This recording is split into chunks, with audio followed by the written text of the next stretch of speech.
saying this will help the society carry out its responsibility effectively. Omari noted that lawyers have the duty of protecting Kenyans and upholding the constitution. Viti ushindi mkubwa. Jambo ambalo wa Kenya mtajua ni kwamba hizi kura sio kura za Law Society of Kenya. Hizi ni kura za katiba. Kipengele cha 4 cha sheria ambayo inatengeneza Law Society of Kenya inatwika jukumu kubwa zaidi kwa hawa viongozi wanaotafuta uongozi leo. Kura za 2027, hawa viongozi ambao tunawachagua kama mawakili ndio watakuwa ulinzi wa taifa nzima. Kwa hivyo Wakenya msione kwamba ni kura za mawakili 20,000. Hizi ni kura sawa na kura za 2027. Jukumu la Law Society of Council ni jukumu la kisheria. Other societies ni majukumu ya constitution za their societies. Lakini sisi tumetwikwa jukumu la kulinda sheria za taifa la Kenya, kulinda wa Kenya, kulinda wale ambao sio wa Kenya walio katika hili taifa, kuangalia bunge inatengeneza sheria za kulinda taifa, za kuangalia matumizi ya mabaya ya fedha za serikali, ya kuangalia kwamba sheria, the rule of law, inafuatwa. Kwa hivyo kuna marais watatu, moja atapata, ule atakayepata tunaomba ajumuishe wale wengine watakaokosa katika uongozi wake tuweze kwenda mbali. Pili, kura hizi zinapiwa taifa zima. Hizi ni kura ambazo mkiangalia vyombo vya habari vimechukua msimamo wa kueleza, kuleta mijadala ya hawa mababi wakibishana, wakieleza sera zao. Wabunge wanatengeneza sheria zao. Hawa ndio wataangalia kama zile sheria zimefuata sheria. Kwa hivyo uhuru wa taifa zima unategemea wale viongozi watakaochukua nafasi za Law Society of Kenya. Tunaomba amani na tunaomba kwamba. And of course more of that story will be coming your way at 4, 7 and 9 p.m. Now, traders at Githurai Market blocked the road yesterday evening in protest against the demolition of their roadside stalls. The operation by the Kenya National Highways Authority, that is KENHA, carried out at night aimed to facilitate road expansion but has left many traders affected.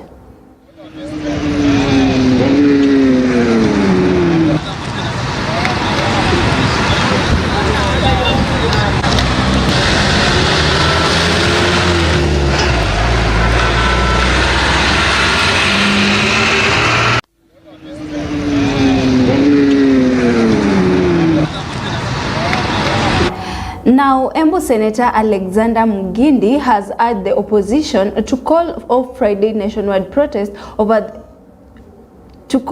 nationwide protest. The demolitions followed the attack during the church service in Othaya Nyeri, attended by opposition leaders including former Deputy President Rigathi Gachagua. Speaking at a burial in Igumori, Mbeere North, Mugindi warned past protests often turn chaotic, causing loss of lives and property. Mambo ya vita haitatusaidia kwa sababu ndume mbili wakipigana nyasi inaumia, na nyasi ni wale watu walitupatia kibarua wa kipindi hii ya miaka 5. Wale watu wa mlengo wa kukataa kila kitu, tunataka tuseme wataandamana lakini watafanya mambo mabaya, na saa nyingine wakati maandamano iko vijana ama wezi wanaingia huko ndani na watu wengi wanauawa, vijana wanatandikwa, pia hata vitu inaharibiwa. Kwa hivyo mimi siungi mambo ya maandamano. Kama ni mambo ya kuuliza swali, wangeenda kwa mkubwa wa polisi ambaye wa Kenya mzima, kama ni barua wasukue, na pia kama ni kitu haijafanyika iweze kuangaliwa itafanyika namna gani. Lakini tukirudi pale wakati tulikuwa pale, economy iliharibika, barabara iliharibika, hali mingi za watu ikaharibika. Kwa hiyo mimi nasema vitu kama hizo nikiwa senator wa Embu County haitatusaidia, kwa sababu niko na ushuhuda wakati ule Embu County vitu mingi iliporwa.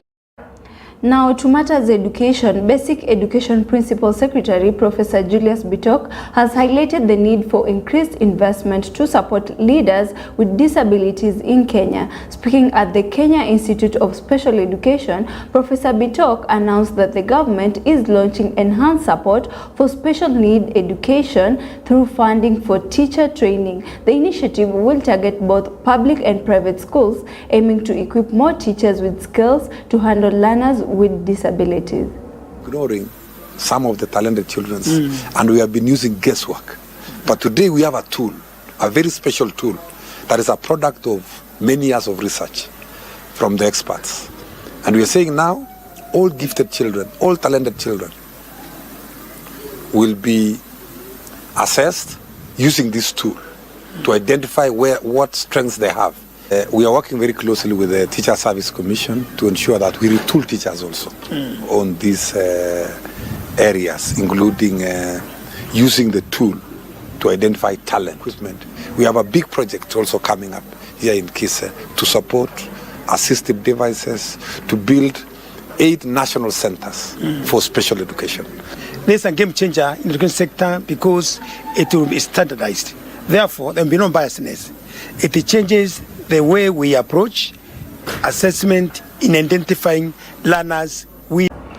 And the Independent Electoral and Boundaries Commission, that is IEBC, has confirmed full preparedness ahead of the February 26, 2026 by-election, assuring voters that all arrangements are in place for a smooth exercise in the by-elections. Voters in Isiolo South constituency will elect a new member of parliament, while residents of Evurore ward and West Kabaras ward will cast their ballots for members of county assembly. The commission says it has finalized key logistics, including the distribution of electoral materials and deployment of staffs. Preparation for by-elections are at an advanced stage. We are now training the poll officials, and the process is ending on 21st. So all systems are ready and we are well prepared. Our mandate is to conduct peaceful elections. But for successful and credible elections, it has to occur within a peaceful environment. So there are several players who are involved. It is not just the commission. So the security sector, we have already liaised with the police, and you can see they are here, well represented. All logistics are in place, and we believe that And approximately 200,000 residents of Kitui County are in urgent need of government assistance as the region faces a worsening drought. Officials from the Disaster Response Project warn that the number of affected people could rise further if it doesn't rain. The drought has strained water and food supplies, threatening livelihoods and prompting calls for immediate relief interventions. Local authorities are coordinating with national agencies to deliver aid, but challenges remain due to limited resources and access in remote areas. Mwingi North with 39,691 affected, and the least affected being Kitui Central with 6,260 people who are affected and would desire food. Of course, the rest lie just around. Madarasani saizi wale wanafunzi maybe wamebeba chakula. Kama darasa liko na wanafunzi kama 20, unaweza pata ni kama wanafunzi wawili. Na pia kwa sababu huwa tunatembelea maboma zao, ukienda kule. And the Kenya National Highways Authority, that is KENHA, has appointed Engineer Luka Kimeli as its new Director General following a competitive recruitment process under the Kenya Roads Act and Public Service Guidelines. Kimeli has pledged to accelerate ongoing and upcoming infrastructure projects, including the Rironi-Mau Summit Road, aiming to improve connectivity and reduce travel time. The appointment comes as the KENHA seeks to strengthen project delivery and oversight across the country's national highway network. Cabinet Secretary, the Principal Secretary, and the Board of Directors for Kenya National Highway Authority for giving me the opportunity to serve as a DG for Kenya. So I bring to this authority 27 years of experience in the road sector as a civil engineer, and I hope that together with the board and management, we shall be able to achieve the mandate of the authority. My focus moving forward will be to complete the ongoing projects, particularly the projects to the north of Kenya, projects around Mombasa, Rironi Summit, Niti Bridge, amongst the projects which are. And the Institution of Surveys of Kenya has raised concerns over the recent nomination of the National Land Commission, warning that the omission of the key land professionals could weaken the Commission's technical capacity. The surveyors say the appointments announced by President William Ruto did not include land administrators. Of core land professionals in the appointment of the commissioners to the National Land Commission. The Institution of Surveyors of Kenya wishes to register its great disappointment with the communication coming from the Executive Office of the President on the notification of Presidential Action Number 5 of 2026, dated 17th February 2026. We wonder whether there was a scoring system by the selection panel and whether it means that the land professionals who applied for these positions scored so low to warrant their exclusion. We reiterate that the team as proposed are not subject matter experts and would find it difficult to provide expert, professional, and strategic direction. This appointment should not be a learning experience where people are coming into the commission to learn how to do the job. They should be coming in to be able to provide their expertise to help with the.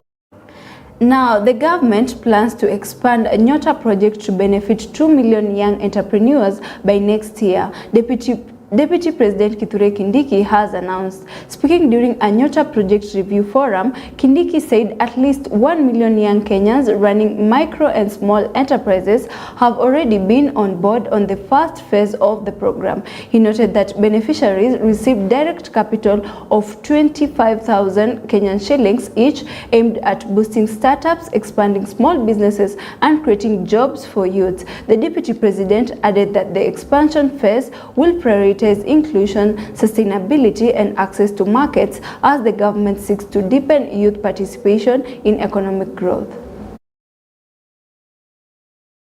I am pleased to announce that even after the expiry of the current Nyota project, we are going to put in Government of Kenya resources to target more young people into the future beyond the current project, where we are partnering with the World Bank. By just looking at the outstanding components of Nyota, we have been able to expand the number of beneficiaries from the current age 20, and we project we reach 1 million young people using Nyota. And meanwhile, Kenya has commissioned a 3 billion animal feed manufacturing plant in Athi River to strengthen livestock productivity and expand exports. Speaking at the launch, Agriculture Cabinet Secretary Mutahi Kagwe said the facility marks a shift in how the country supports the livestock sector, citing quality and affordable feeds as key to improved production. The plant, located in Athi River, is expected to reduce feed costs, improve value addition, and enhance the quality of livestock products for local and export markets. The government says the investments support food security, farmer income, and economic growth.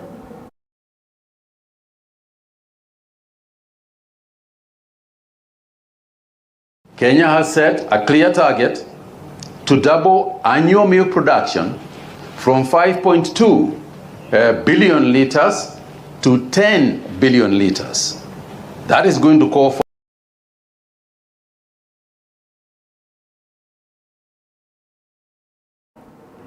And the Kenya Revenue Authority is scaling up surveillance and accountability in the petroleum sector. KRA says the stations represent about 16% of all fuel outlets nationwide since the rollout of the fuel module, marking a significant step in tightening tax compliance within the sector.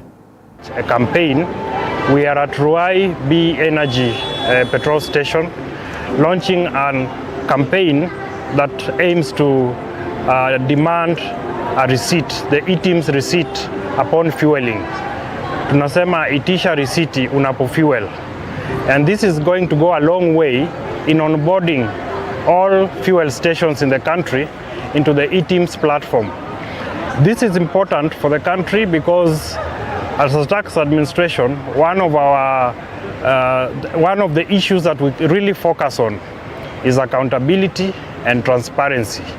Now, when you itisha risiti, that data goes directly to the KRA database, and we're able to track that this sale was made at this fuel station and taxes have been paid. Our reports are quite easy because now all our sales are auto-populated.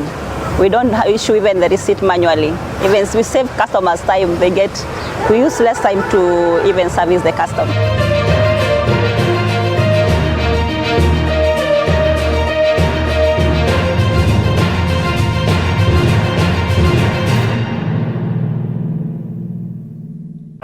And in sports news, Harambee Starlets have entered a crucial phase of preparations ahead of the 2026 Women's African Cup of Nations set to be held in Morocco from March 17th to April 3rd. The team is intensifying training as part of efforts to improve fitness, tactics and team cohesion ahead of the tournament. Coaches are expected to use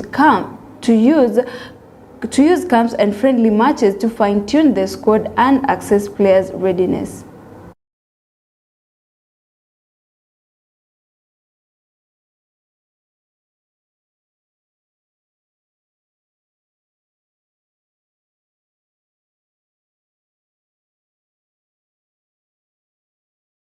Coaches and the best players, so na anticipate kutoka hapa nikiwa better player na God willing nikiwa tukimekwa kikosi ya kwenda AFCON. I'll thank God for that. Imekuwa poa from mini camp hadi sahi iko sawa, at least naona kuna improvement. Kuna vitu nimelearn more na niki. And Betika has sponsored 5 Kenyan golfers with 3.2 million for 2026 Magical Kenya Open at Karen Country Club from February 19th to 22nd. The team include amateurs Michael Karanga and John Lenjirma and professionals CJ Wangai and Samuel Njoroge. So, coming up. It is a very good opportunity for us amateurs to come and compete with the pros. I think in our KAGC that we are used to, we compete against 3 of us, Regilma, myself and other 2. But now here there is a lot of competition, competing with, you don't know even who you are competing with because everybody is good. So you are playing against the cause, not playing against anyone.